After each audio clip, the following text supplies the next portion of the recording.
რამდენიმე წუთის წინ კი ინდიგო ჟურნალისტი საბა სორდია სასამართლო დარბაზიდან გაათავისუფლეს. გადაწყვეტილებას მოსამართლე 17 აპრილს გამოაცხადებს. ჟურნალისტ ივანიშვილის პოლიცია დაუმორჩილებლობას ედავება. საბა სორდია, როგორც იცით, 6 აპრილს მარჯანიშვილის მეტროს მიმდებარე ტერიტორიაზე დააკავეს. ჟურნალისტმა მაშინვე განაცხადა, ადვოკატს უთხრა, რომ გზაში პოლიციის მანქანაში მის მიმართ ჰომოფობიური ფრაზები ისმოდა და ემუქრებოდნენ ასევე ტექნიკის დაზიანებითაც. რას ამბობს უკვე დღეს ჟურნალისტი ლიზი ვეკუა გვერდდება სასამართლოდან პირდაპირ ეთერში. Თამარ სულ რამდენიმე წუთის წინ დასრულდა ინდიგოს ჟურნალისტის საბა სორდიას სასამართლო პროცესი თბილისის საქალაქო სასამართლოში. ჯერჯერობით არ ვიცით გადაწყვეტილება, რადგან ეს გადაწყვეტილება უნდა გავიგოთ 17 აპრილს. საბა სორდიას ინდიგოს ჟურნალისტს ედავებიან ადმინისტრაციული სამართალდარღვევის 173 მუხლის პირველ და მეორე ნაწილს, რაც გულისხმობს პოლიციისადმი დაუმორჩილებლობას და მათ სიტყვიერ შეურაცხყოფას. თუმცა საბა სორდიას პოზიცია ამ ბრალდებებზე შემდეგნაირია. საბა სორდია ამბობს, რომ დაკავების მომენტში და მანამდეც, როდესაც საბა სორდია გააჩერეს პოლიციელებმა და მოთხოვეს მათ პირადობის წარმოდგენა და იდენტიფიცირების მოხდენა. საბა სორდია ამაზე თანახმა იყო და არ გაუწევია არანაირი წინააღმდეგობა, პირიქით თავად გახსნა ჩანთა და დაათვალიერებინა პოლიციელებს. რეალურად იმ მომენტში საბა სორდიამ არ გაუწია წინააღმდეგობა პოლიციელებს.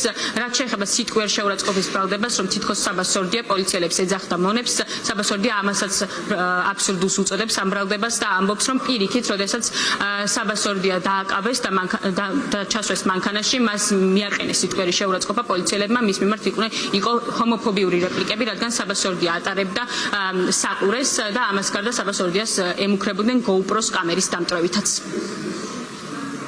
შინაგანსამართლოს თანამშრომლებს შორის იყო ის, რომ ისინი ასე ვთქვათ არ მოქმედებდნენ ზედაპირული დათვალიერების ფარგლებში, მათ თვითნებურად გადაწყვეტეს ჩემი ჩანთის გახსნა.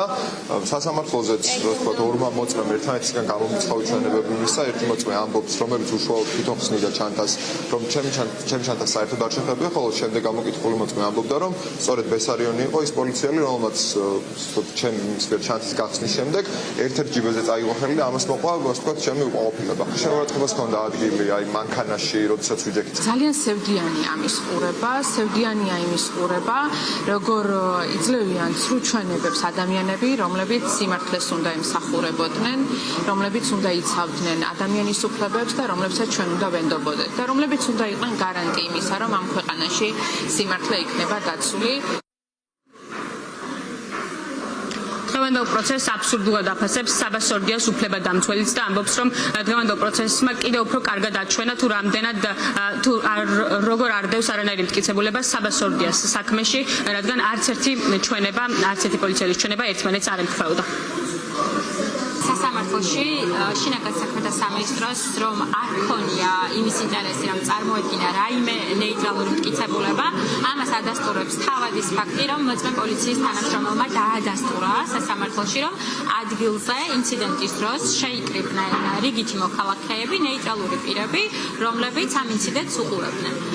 შინაგან საქმეთა სამინისტროს რომ მართლაც ცდომებოდა სასამართლოსთვის მიეწოდებინა ობიექტური და ნეიტრალური მტკიცებულება, მინიმუმ ამ ნეიტრალურ მოწმეებს წარმოადგენდა სასამართლოში, მაგრამ რეალურად, რაც ჩვენ ვიხილეთ, იყო მხოლოდ ორი მოწმე პოლიციელი, ერთ-ერთი იყო თავად ოქმის შემდგენი და ეს პირი იყო სწორედ ის პირი, ვინც ზედაპირული დათვალიერების შემდგომ მოითხოვა ჩხეკა, რასაც არ ჰქონდა სათანადო სამართლებრივი საფუძველი.